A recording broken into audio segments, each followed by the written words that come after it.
everyone, day 2 of the Stalking Show. We are in the car, on the way, got a Macca's, but best of all, none of us have hangovers. This is good, isn't it? Yeah, much better today. Harold's ready. Can't wait, mate. Looking forward to it.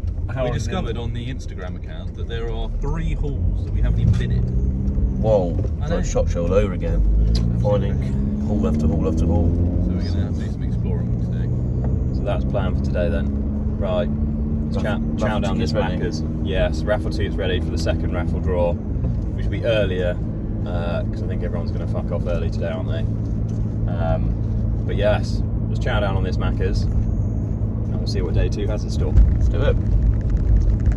Hello everyone, welcome back, day 2 of the Stalking Show, and we're here with long-term friend of the podcast, Jose, who has been super busy yesterday. So busy we didn't actually really even get a chance to see him or speak to him. He's been slaving away on the cooking and demonstration stand. Oh yeah. It looks like it's been, I mean, this show yesterday looked so busy. It must have been absolutely mega. I mean, I said to David yesterday, I think we're here at the levels now that you get at places like the Game Fair. Yeah. Yeah, and the Game Fair is sort of like, what, 120, 130,000 people basically over 3 days. But the actual amount of people we had watching the Dems yesterday, I mean, it was like 4 or 5 deep at the back. All the seating area was taken up, and there's like 2 or 3 deep each either side. So it was mega, absolutely mega, all day. I mean, you guys must have felt it as well. It was ridiculous. There was a point between, I'd say, 11 and 3 o'clock where you just couldn't move, and I've never seen so many people here. Yeah. It was crazy, and it felt like everyone who perhaps came on day 1 and 2 last year had literally just come on day 1. Yeah. It was crazy. Yeah, and the queues. Did you see the queues outside? We didn't see them, but we heard about them. Like some people who came in and kind of got to us around lunchtime, like, we've been outside queuing for like 20, 30 minutes to get in. But I mean, like, what a testament to the show, I think. Oh, fantastic. Yeah. Listen, this show, as I've said before to everybody, how many other shows do you see people before this show basically starts bigging the show up, right? Yeah. Beforehand, voluntary bigging the show up. I'm going to the Stalking Show. The Stalking Show is going on tomorrow. In a week, the Stalking Show is going to come on. And it's not something that David and Deanne pay people to do. It's just something that people basically do because they just the love for this show. They believe in it. Yeah, and it's a great show. It grows bigger every year.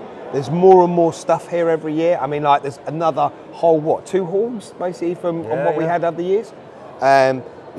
Lovely to see some of the bigger stands go even bigger. It's incredible. It's a fantastic show. I really, really enjoy it. I mean, I love doing it. And like I say, loads of friends that you're meeting every year. So it's right down my street.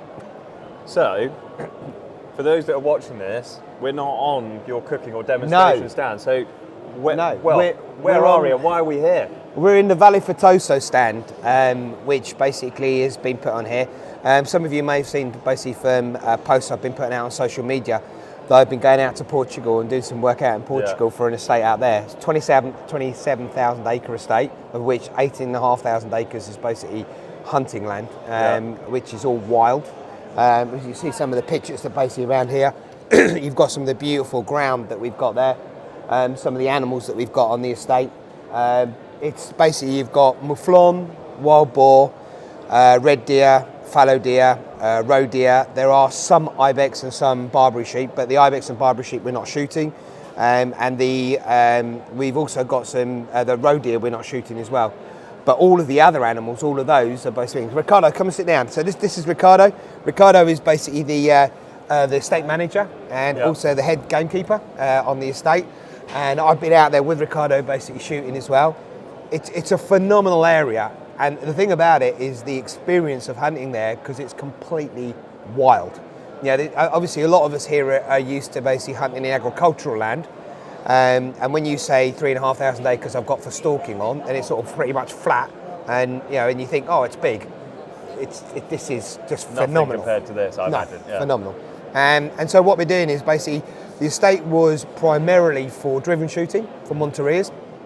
The guy that owns the estate wanted to change it. He wanted to basically promote the meat from the estate. He wanted to create a brand for the meat on the estate. And so he wanted to improve the quality of what is all wild meats out in Portugal. So what he asked me to do is come in and have a look at how we could improve that. And so what we've done is we've created a brand for the meat there.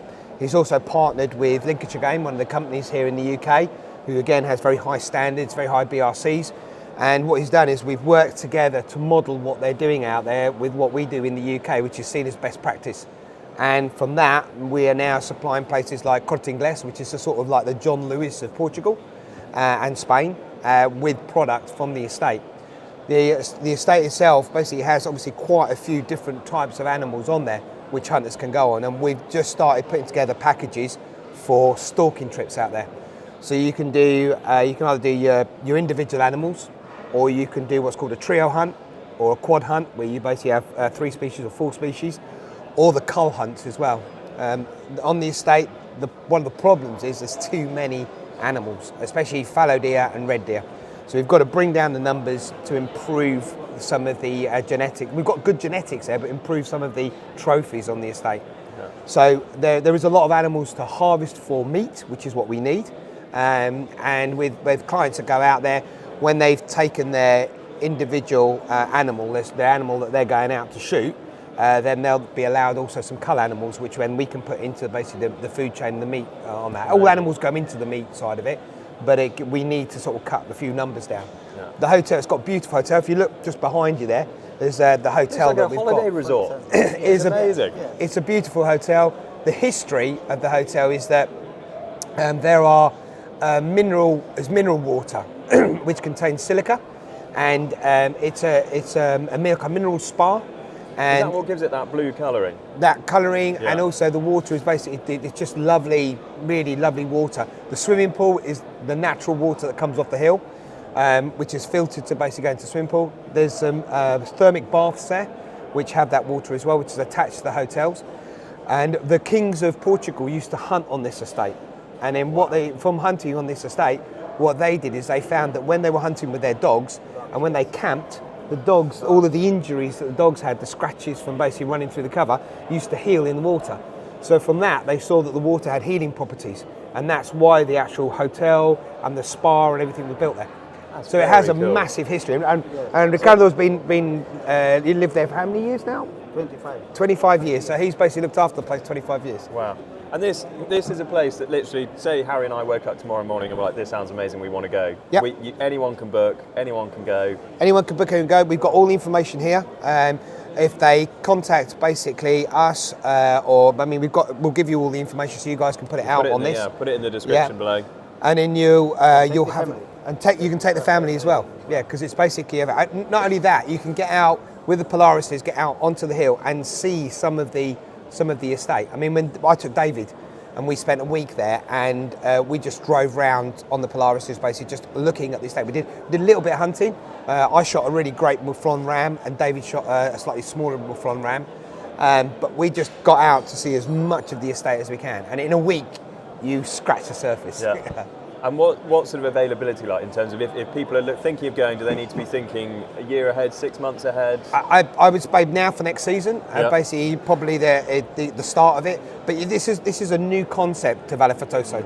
The concept before was Monteria driven shooting, but the actual stalking side of it is a new concept for them of taking individual stalkers out. So it's in its infancy, we're just starting it all off. Although they have taken people out there before. The way that we're basically setting it all up now is slightly different. And when you say season, like for me who's not familiar with sort of Spanish seasons, as it were, when does it start, when does it finish, and what? September, October, basically the rut starts, and then it goes through to about March, April. Okay. Yeah. So quite similar to here. Yeah. But we do cull hunts basically out of season because the estate has a license to hunt all year round. Okay. So at certain times of the year we'll be taking off young males, non-breeding males, and at certain times of the year we'll be taking basically females that haven't bred that year, or older females and stuff like that. You know, anything that hasn't got dependents, we'll do at certain times of the year because obviously we need to cull those animals. The other thing you've got to bear in mind is if you're going out there sort of from now on, it does get rather hot. I mean, you're talking like in the summer, 35, nearly 40 degrees, because you're really inland. Yeah. So the flying in is basically flying to Lisbon, and then it's about 2 hours, 45 minutes from Lisbon through to where the estate is. Yeah. You've worried me slightly because being as pale-skinned and ginger, being 34 degrees, that sounds too hot for me. I might have to wait till a little bit later in the season. Well, yeah, I mean, during the warmest parts of the season, you're going out early in the morning, late in the afternoon. Yeah. Okay. So in the winter, in the winter you can pretty much go all day. I mean, in the winter it's like it is today outside. Yeah. That's a sort of winter. I think it's about 8-9 degrees outside, 10 degrees, something like that. That's a normal things. Yeah. But what you've got to understand is I mean, someone came here yesterday, and they said, I want to shoot a mouflon like that, and I said to them, is that possible? And I said, yes, it is, but it's such a vast area that it's sort of wild hunting. Yeah. It's not like what we're used to. So yes, they're there, but I can't guarantee you're going to shoot. There's a chance whether you're going to see something like that. That's why it's called stalking. Exactly. Exactly. That's the fun and the joy of it, isn't it? Yeah. That sounds incredible. Yeah. So I'm definitely going to get some details, but I'm also definitely going to make sure I don't go in September when it's 34 degrees. No, you'll have me absolutely roasted. Yeah, and I mean, and like I said, all of it that we've got there, all of the food that we've got there, everything that's there, it's all basically set up around using all the products basically within actually the hotel. It goes into the food chain. The whole thing has been set up for that, and to give a phenomenal hunting experience.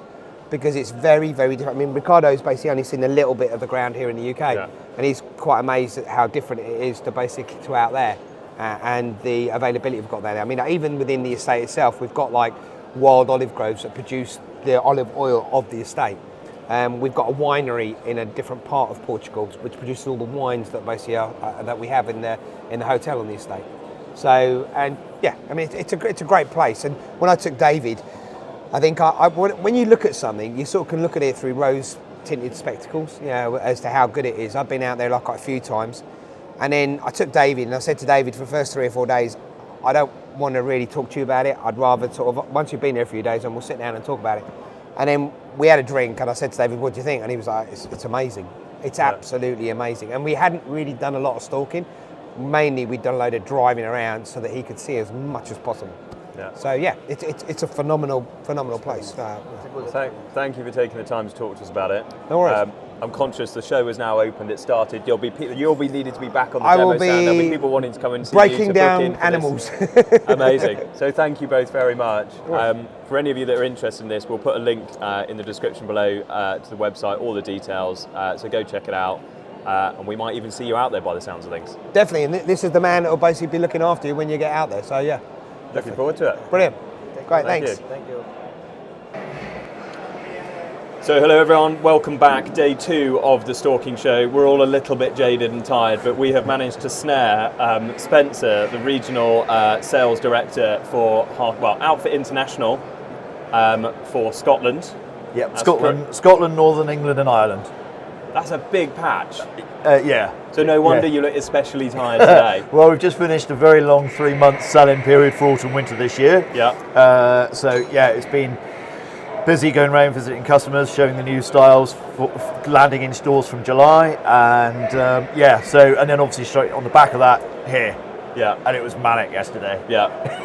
So it's the new stuff. So we always do a segment with Harkila every single year at the Stalking Show, ever since the show started, whatever it was 4 years ago. And what people are always keen to hear is what's new, what's coming out, what's the next big thing that you're launching or might already be out now. Okay. So has just come out now, or is coming out this year? If you're allowed to give us a little sneak peek about what might be coming out in the future, then yeah. Well, we know without getting you into trouble. Yeah, we know how that goes. I've already been told off once for that. Yeah.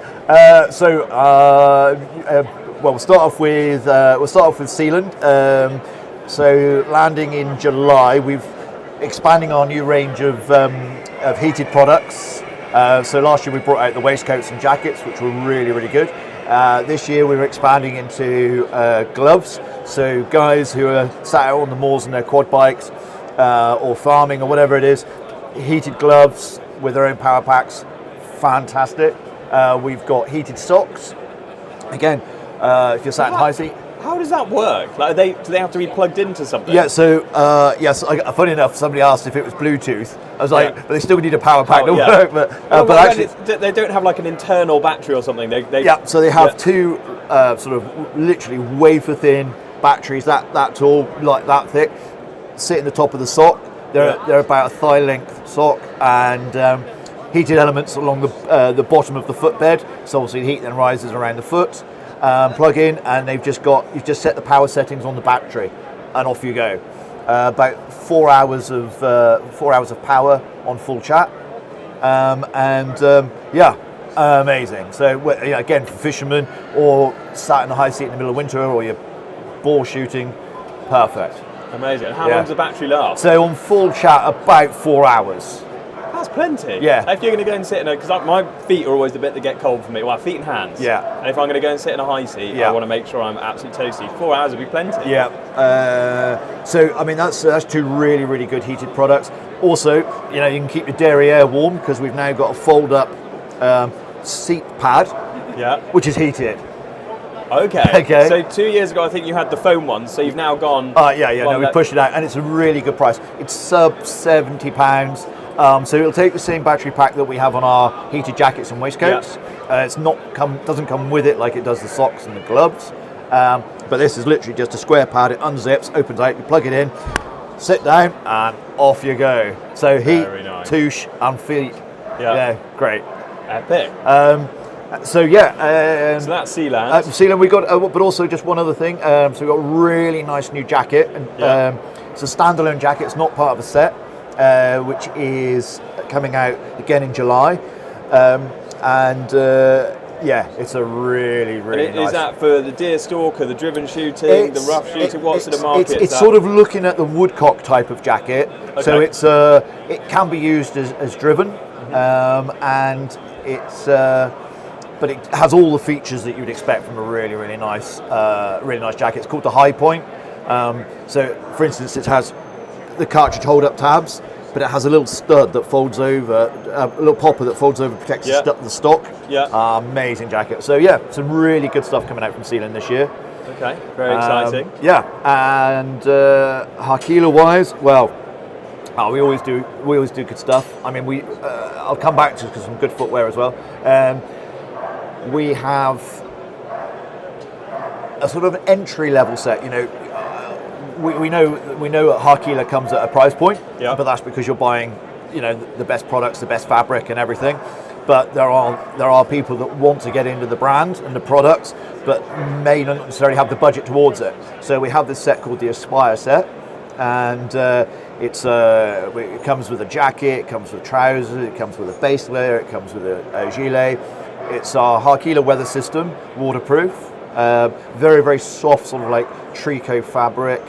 And it's the right price point. $349 for the whole lot. No, for the jacket. Okay, I was about to say. Yeah, and $229 for the trousers. So you're getting a standalone waterproof trouser for sort of £229. And what did you say the fabric? It's like tricot. So it's is that what was on like the Mountain Hunter smock and the Bino harness? Yeah. So that brushed soft fabric. So it's very, very quiet. It's nice detailed. It's sort of like a dark brown colour. We probably call it willow green, even though it's brown. We have a tendency of doing that. You piqued my interest with this. When does this one come out? So we do have it on the mannequin up there to show you. Oh, okay. But it's again, that will be in stores from July, and if you're coming to Scone to the Scottish Game Fair, we'll have a couple of retailers there with it early. Okay. There you go. Yeah. So it's really, really good set. I think the traction that we've got selling it in has done very, very well. The right price, it looks nice. But and really excitingly for me, the new Bino harness. Well, we've got to talk about that. I mean, it's here. It's we gave one away yesterday in the raffle. And the guy was absolutely thrilled. It is. Did you give the whole set away? So the main bit and then the two pouches on the side. So the sort of, I'm going to get the names wrong, the thermal pouch and then the kind of accessory pouch. No, they are really, really good. I think the ability to modularize it if you want to. You don't necessarily want pouches on both sides. You can just use the thermal if you want to. There is still a lot of people that use standard glass. I mean, there are those that want the thermal, which you might find a bit snug, but for like myself, traditional glass and handheld thermal, it's absolutely perfect. And with the Mole system, I mean, everything that we have, whether it's the bum bag or the rucksacks, you can just attach the accessories to everything. Yeah, it's flown out really, really well. So yeah, really excited to see that going around here. What else have we got? Some new rubber boots from Harkila this year. So when you say rubber boots, is that a Wellington? Yeah, boot, is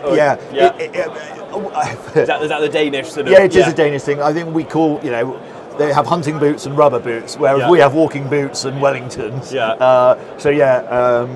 We've got a new forest zip. So it's basically a zipped Wellington. We've got a, dare I say, gusset version. And okay, yeah. For those of us with larger calves, is that? And I know for the larger calves, we have a, it's like a fabric Wellington. Yeah. It's textile, they call it. It's a textile Forester. So the bottom part is rubber with a really stretchy neoprene fabric top half. Yeah. Looks great, really good. Will they hear us over this? Yeah. These mics are yeah. Don't worry, David rabbiting away. Ignore him. All right, okay. The new rubber boots, they've done very, very well. I think they come with Vibram soles, so that always gives people confidence in the boots. As standard with our 2-year warranty, and like any Harkila product, if they sign up to the Pro Hunter Society, it's a 5-year warranty. Is that right? I mean, even I didn't know that. You did? No. There you go. Every day's a school day. Yeah. So if you buy a product from a retailer that's Harkila, go onto the website, look at Harkila Pro Hunter Society, register yourself as a member, and you'll get sent through special promotions and offers that we might be doing directly with members. But ultimately, what that does is allows you to sign up and register your product. You register your receipt, you register your product, and the warranty is a standard for 2 years with the retailer, and thereafter it's with 5 us. years with you. Yeah. So it's obviously subject to fair wear and tear. So if you've worn the sole out of your boots after 2 years, Fair enough. Yeah. Nice. Some really, really exciting products coming out. And from your personal perspective, so Outfit International, Harkila, Seeland aside, what's twigged your interest here at the Stalking Show? Is there anything you're about to try and purchase, or may have even already purchased? It's the chiller for me. Okay. It's the chiller conversation. So yesterday I just didn't have a chance to get off the stand. I bought a new bone saw blade. Yeah. I bought a new Mora knife. Yeah. That's this morning's purchase. But I've been having conversations with various chiller manufacturers. My cold numbers have got to go up this year, and the beer fridge, etc., just isn't cutting the mustard anymore. So what sort of thing are you looking at? Are you looking at like a sort of standalone thing like a Landig, or are you going a little bit bigger, a sort of modular building like a sort of Fisher Tarrant refrigeration style one? Or are you... I've looked at both, and I think for me the standalone project of being able to, if for whatever reason you decide to move later on, apart from put a concrete pad down, to have a chiller and a prep room, just pick it up, stick it on the back of a trailer. I mean, I've seen various things, and the little chillers and Landig is actually ideal, but for me, I've still got to produce a prep area. As I said to you in previous conversations, we're not so blessed with game dealers where we are, so it's not so easy to shift it. I also like, getting my produce out to the public as well. So I try and get 50% to go butchered and 50% to go out direct as whole carcasses. So I can't remember exactly what they're called, and he'll probably hate me for saying this incorrectly on the podcast, but I know John from Fisher, is it like the Hunter A or Hunter B sort of little modular sort of buildings? Now, some of them have got their sort of 2 rooms, and they've got chiller room at the back, prep room at the front, and sort of a winch outdoor area at the front. There's a couple of people here doing them, and that's the sort of thing, comes in on it and just drop it onto a concrete pad, plumb and wire it in, literally almost like a 3-pin plug and a hose pipe, and then you're off, you're good to go.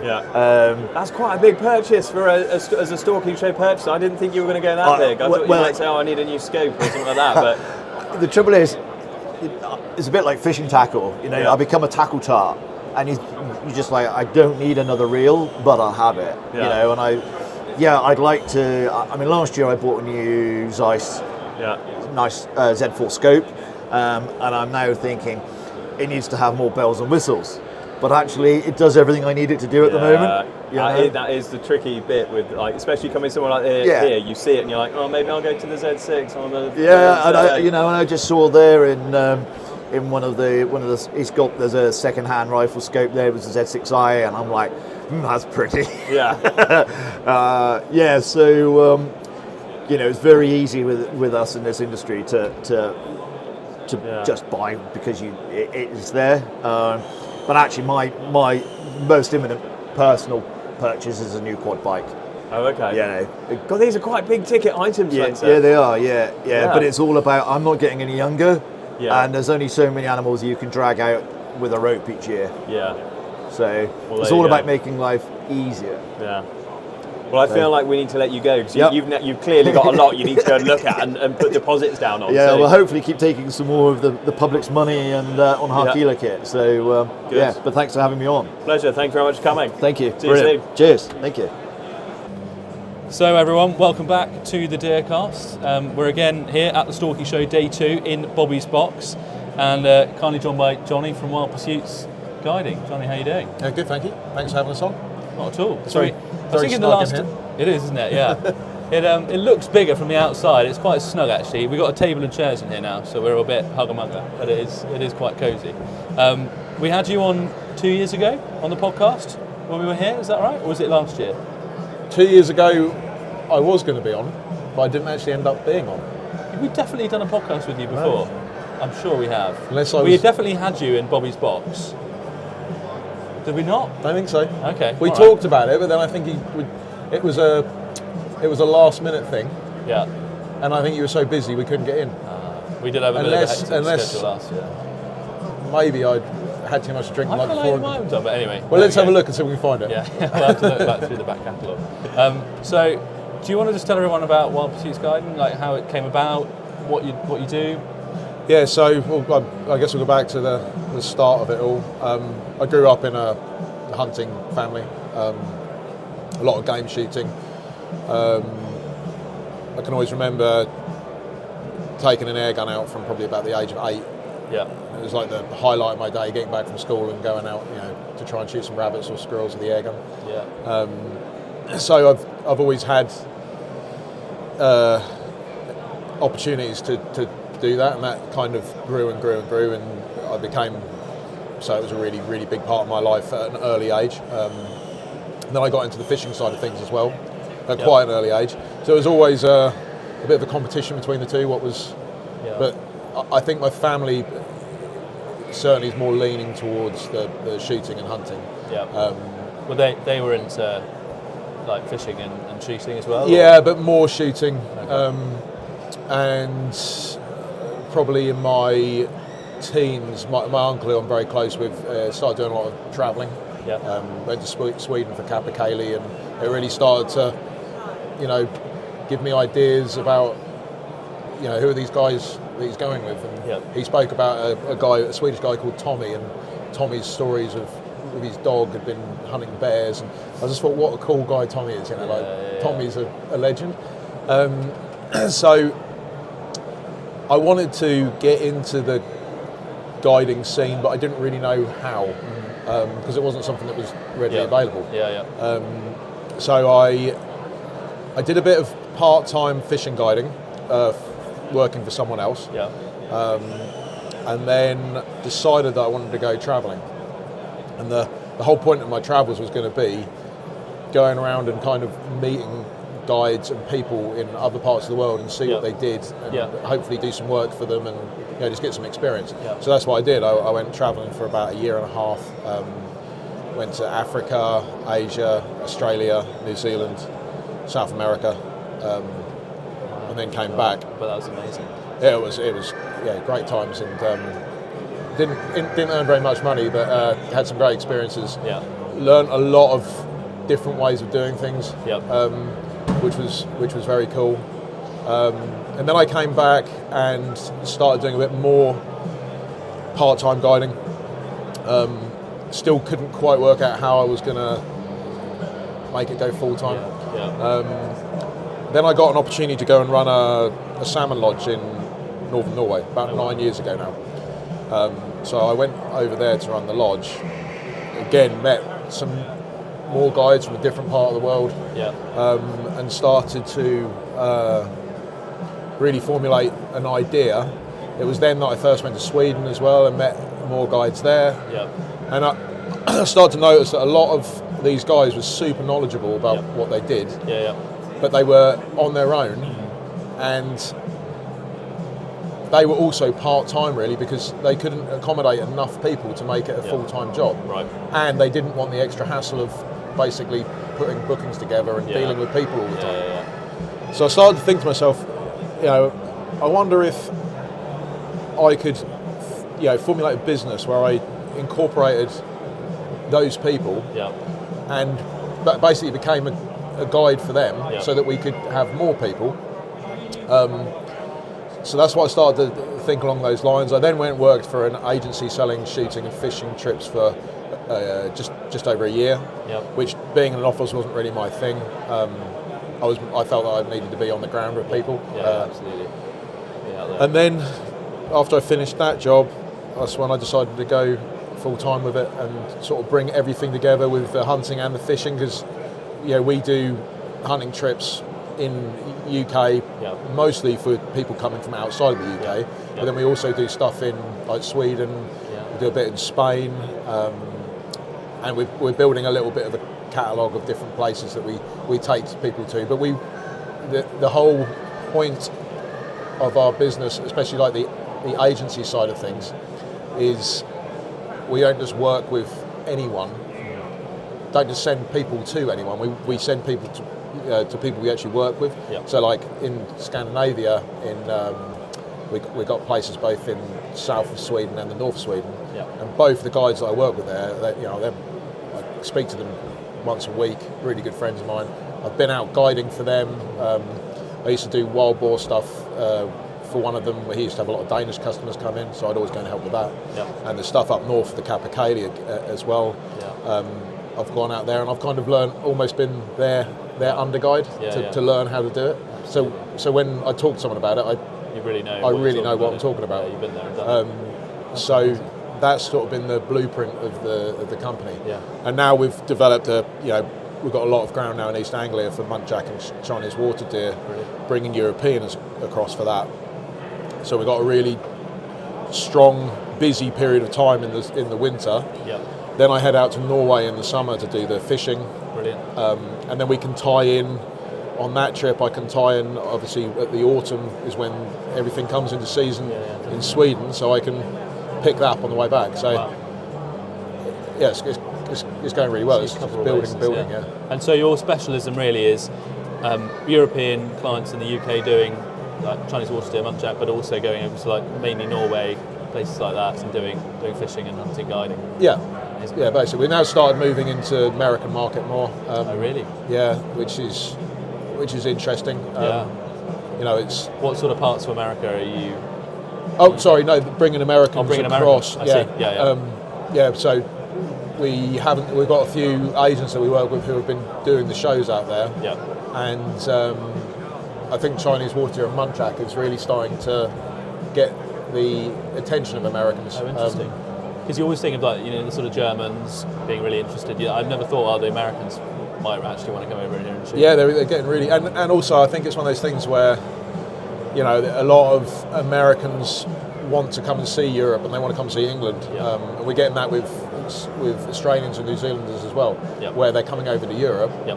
And although they're not coming just to come and hunt muntjac and Chinese water deer, they're coming on a trip, and then because they hunt, they want to do something which is sort of unique to that place. And obviously, Chinese water deer and muntjac are very unique to our area of the UK. Yeah, totally.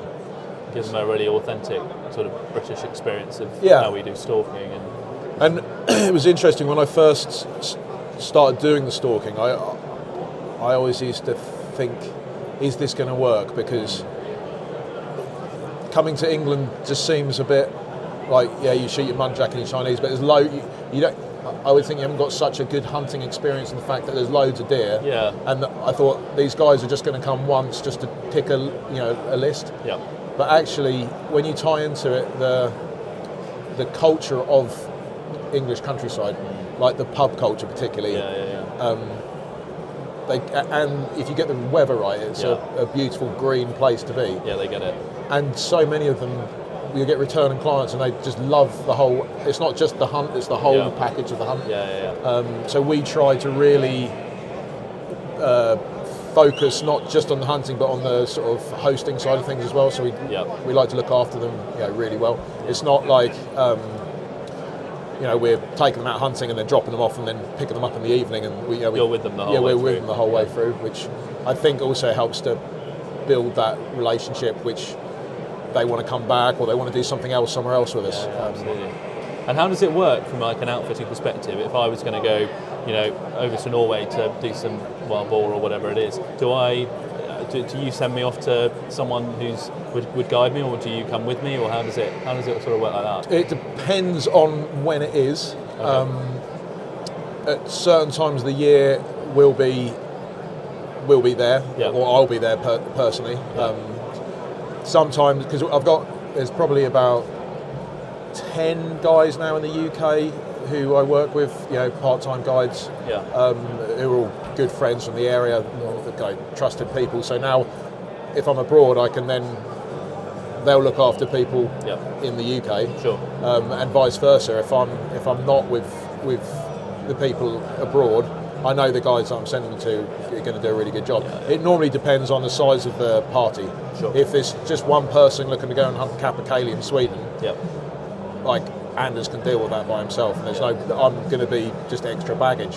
But if there's a group, then obviously it makes sense for me to go out there as well and help out. And do you organise all the like transfers and the accommodation and everything to do that? We can sort. It's like a package deal, basically. Yeah. Amazing. Sounds great. And is there like a particular part of your outfitting that's growing faster than are you seeing demand for a particular thing at the moment, or probably UK deer stalking? Really? Yeah. Wow. Okay. And it's now started to. I think originally people were just coming for Chinese water deer and muntjac. Yeah. And to be fair, when we first started out, that's pretty much all we could offer. Yep. But as you grow, you get more ground. Now we've got some really good red deer, really good fallow deer, and really good roe. Amazing. So someone can come over and they can do multiple species, multiple day trips sort of things, and you can organise the whole. We package. Can literally do 5 species in one trip. It's really good to hear, actually, that there are lots of foreigners who want to come over here and experience the culture and explore our lovely lowland stalking. It's great. I was quite surprising because I thought you might say like I don't know, Swedish salmon fishing or something like that. I don't know. I think the reason is because we've got an abundance of deer, and I think it's one of the things like word of mouth. Once someone goes, they then speak to people and go, "Oh, this is what I got." And they're such a unique species as well. Like I still speak to people who think that it's made up and that it doesn't exist. Well, I guess there aren't that many places you can go and you can shoot that many species, different species in different environments, as actually the UK, and have that lovely countryside experience. Go to the pub, and it's all very close as well. It's not like you've got to travel miles to go and do these things. They're all very within. We can shoot all 5 species within an hour of our base, basically. Amazing, and good quality of everything. And what's your favourite one? Muntjac. Is it? To stalk? I find them, the more I learn about them, the more I watch them. Yeah. They're such a cool little deer. Yeah. Like, it's sad that it's not a non-native species because it is, something that really should be eradicated. But I would really be sad to see them go because they're a super cool little deer, and I think because they're not a herd species, I always say this to people: every animal has its own kind of uniqueness, its own personality, and especially the older bucks, like they're like old men really. They get really stuck in their ways and do their thing. Whereas all the herd deer, they're a bit more much of a muchness. They all kind of do the same thing, and you don't really get those. No, you don't have the personality. No, not the characters. Yeah. Chinese water deer are just mental. They're just crazy. Yeah. I don't think they've got a brain. They can be easiest thing in the world to stalk, or super hard, but not because they're so crazy. They'll just do something, that just you can't vouch. You couldn't expect it to do it. No. And I always people say you should get into the mind of your quarry, but you never want to get into the mind of Chinese water because don't know what they're going to do. Yeah. And they're quite hard from a guarding perspective, aren't they? I mean, I've been out. The first time I ever went out, I went out with a chap, and when we were literally there looking at a species, looking at a specimen for like an hour before he could work out if it was a buck or a young buck. You couldn't. They were lying down. You just can't see the tusks. There's a few giveaways in the shape of the head. You can see the ripped ears and things like that. But it's quite an art, though, isn't it? Yeah, it is, and sometimes you can see the shape, but I still get it wrong all the time. Not to the point where I tell the person to pull the trigger, but I'll see one, at a distance, and I'll go, oh yeah, that looks like it's a buck. Yeah. And then we'll get in there, and it's a female. And one thing we've noticed recently as well is we're getting a lot of females with big tusks. Really? Yeah, like 3-4 centimetre tusks, which is more of a trophy than a buck, really. Yeah. I think I'd only seen a handful up until this season. Yeah. But this season we've shot like 3, which have been. I thought they were small bucks, like a hummel almost. Yeah. Yeah. How weird. Okay. I wonder why that is. Just old girls, I guess, which are normally they're when if you're shooting them late season and they've got young in them, they're normally really full of young, very productive animals. Yeah, they do, don't they? Really like that. Amazing. Well, thank you very much for coming on the podcast. If people want to reach out and get hold of you, how do they find We've you? got the website, which is www.wildpursuitsguiding.co.uk. Or Instagram. We react to any messages on Instagram. We actually get quite a lot of bookings come through Instagram. Brilliant. And you've got some great content on there as well. Some incredible photos of your trips. We're very lucky to be able to work the place we do because it's not difficult to get good photos, even for someone who's not very good at taking photos. Amazing. Well, thank you very much for coming on. No worries. Thanks for having me. So, I feel like we've reached new lows. Harry and I are here having a pair of big buck burgers from Warwickshire Wild Game. Very nice. We've actually chosen to come and eat it in the car park and sit on a trailer. I feel like this is a low point in our lives. We just need a bit of a breather. Just need some alone time. It's intense. So, about to draw, once we finish these, go and draw the second raffle. We've recorded a load of podcasting today, and then I think we might call it a day. Right, ladies and gentlemen, we're going to do the draw for the raffle. All prizes that are won have to be taken away today. So, first prize, you will have a choice between a lean-to high C and a Chinese water deer. And this is in association with the podcast, the Deercast. So, let's start, shall we? Yeah, definitely. Right. Raffle tickets. So this is for the first prize. So it's green, number 102. You might want to do you might need to do a few. Green 102. Green 102. Next. No. Next. Green 145. Hey! Go up, sir. Second prize is the bullets, yeah?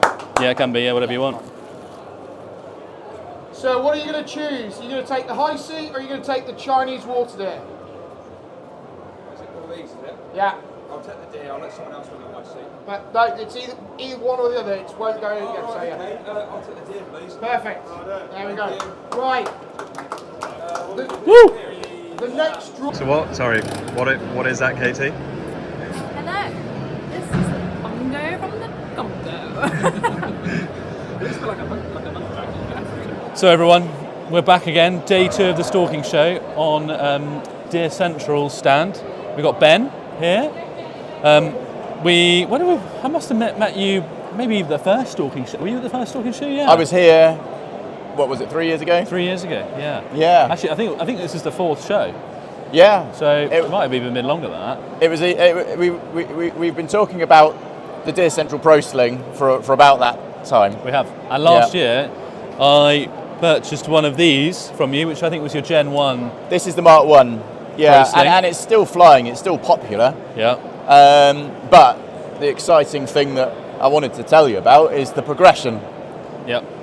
Because although it's really popular to have the sling fixing that rifle to your back, chest strap across, some people don't want to stalk muzzle up. They want to stalk muzzle down. Yeah. Some people like the rucksack style carry. And I thought, what we can do this with the Deer Central Pro Sling.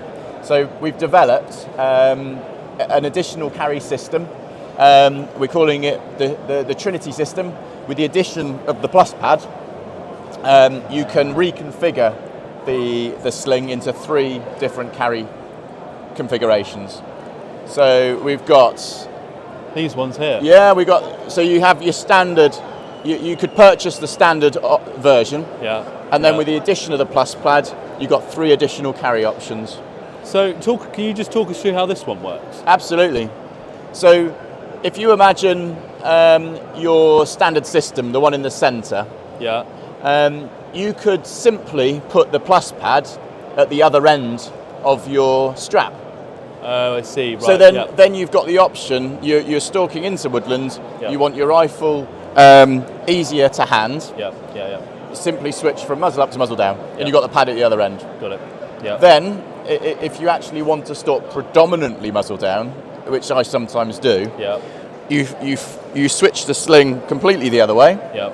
You put the plus pad on the strap. Yeah. And then you put it over your shoulder. Yeah. So simply, when you want the rifle, it's off and it's in your hand. Easy as that. However, you might want to stalk with rucksack style carry. Yeah. So then you're distributing the weight over both shoulders. Yeah. You configure the plus pad at the other end of the chest strap. So then you have it around the back. And you have your rifle sort of central to your back. That's brilliant, isn't it? And this one you'd wear a little bit looser. Yeah. And a weighty rifle just sit on your back. So it's still British made. Yeah. I've kept production in England. Brilliant. And it's still pretty cost effective, I think, but in good quality leather. Yeah. Well, that's what I like about it. I've had mine for a year, and it looks as good as the day I bought it. Yeah. I really like this. This is a new style with the green stitching. It is. We've upgraded slightly. You'll notice that we've got a kind of a border fabric. Oh yeah. And that. Oh, I see. Yeah. Just makes it smarter. It looks better. It does, doesn't it? Yeah. Smartens it up a bit. And we've also widened the pad itself at the top to distribute the weight of a heavier rifle. Yeah, brilliant. Well, they're ideal for carrying heavy rifles. I've just bought quite a heavy scope for my already heavy Sauer 404 with a target barrel on it. So I might have to be looking at upgrading my sling potential. Well, I want you to have one. I want you to test it thoroughly.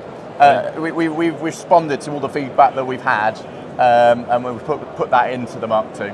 Brilliant. And this is available on your website? It'll be available in May.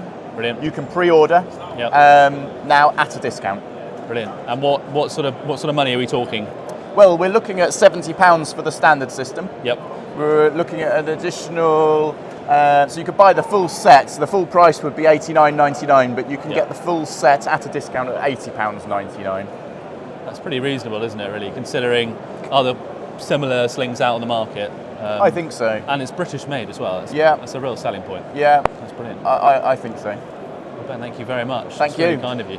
Yeah, look forward to seeing it out, tested. Definitely. Yeah, we'll bring a video out soon. Perfect. Thank you. So, everyone, that is it. That's a wrap on day 2 of the Stalking Show. And Tom and I are just in the car on the way home. Tom, how's it been? I think it's been I know we say this every year, it's been my favourite one so far. We slightly changed how we did the Stalking Show this year. So in previous years we've had our own stand, we've had quite a busy agenda in terms of we've pre-booked people to see and record stuff with. This year we were very kindly hosted, and we do need to put a fairly epic shout out to Devana and Thomas Targets for hosting us on their stand in Bobby's Box. And we didn't pre-book anybody because we literally just, when we came across people, we just grabbed them, took them to Bobby's Box, sounds so dodge, and interviewed them. And it was just a much more fluid, like easygoing, better way of doing it, I felt, and I had a lot more fun as a result. It also gave Tom and I, slightly selfishly, but also slightly not, time to go out and actually see the show properly, go and see all the stuff that we were excited about seeing. Because like a big thing for the Stalking, a big part of the Stalking Show for us is to go and like find out all the cool new stuff that's out there and all the stuff that's coming up that we want to test and feature and talk about. And if we're, literally sat just interviewing people for hours on end, we aren't able to do that. So I think the format we did this year worked really well. We also did our 2 raffle competitions. So if you did enter, thank you very, very much, and congratulations to everyone who won. If you didn't win a prize, we're going to do another one next year. Hopefully, it'll be even bigger and better. So there's hope yet. And yeah, I just to echo Tom's comments on the Stalking Show. I mean, David, he's got the magic touch, and the show this year was absolutely fantastic. Saturday was incredibly busy.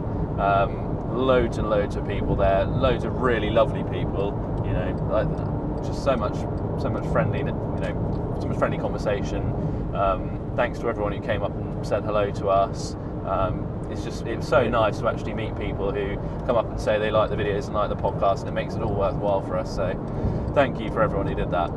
It's so humbling to have people come up to us and say that what we're putting out there, they're enjoying listening to or watching. It's kind of it's strange to say, because like some people probably think that's a really obvious thing, but actually we chuck stuff out on YouTube, iTunes, Spotify, wherever it is, and the internet's quite like a feedbackless place in some ways. Like you don't really know if things have landed well or if they've not landed well, and so actually to get that human interaction at the Stalking Show where you bump into people and they go, I'm whatever handle on YouTube and I always comment on your videos and I really enjoy them and stuff like that. It's so nice. It's so nice to meet the people behind it, and it's just so humbling. Yeah, it is. And every time someone comes up, I'm amazed that people do genuinely enjoy listening to us just witter on. So thank you so much. And where else could you go, or to like industry-wise, where you could turn up to a show and another guy would turn up and say, I've heard you talking on the podcast about your new truck and the fact that you can't suspend gralloch off it because you haven't got a system to do it with.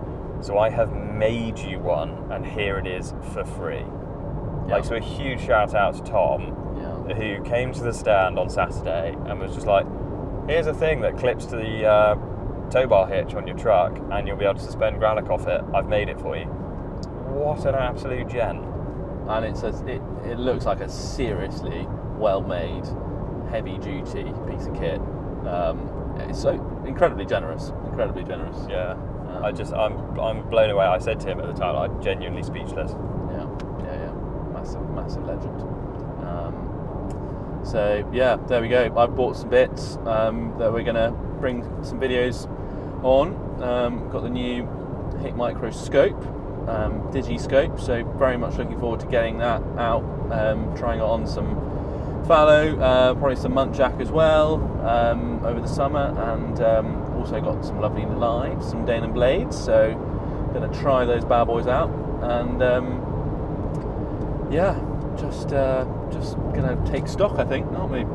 We are, and I don't know whether I should say this or not, we're going to try a little bit of a different format with the video from the Stalking Show. I think we're going to probably put it out as almost like a feature-length sort of video, or potentially day 1, day 2 sort of feature-length videos. We don't really know. We're going to see. They'll know that at this point, because this will be the end of the feature. They will know, but we don't know recording this whether that's going to be possible yet or not, because what we've recorded might turn out to be absolute garbage. So yeah, normally is. You'll know before we know. Well, thank you very much for watching, everyone. And as always, please put your comments down in the description. We always read them. If you chuck us a like as well, it's always appreciated. And we'll catch you on the next one.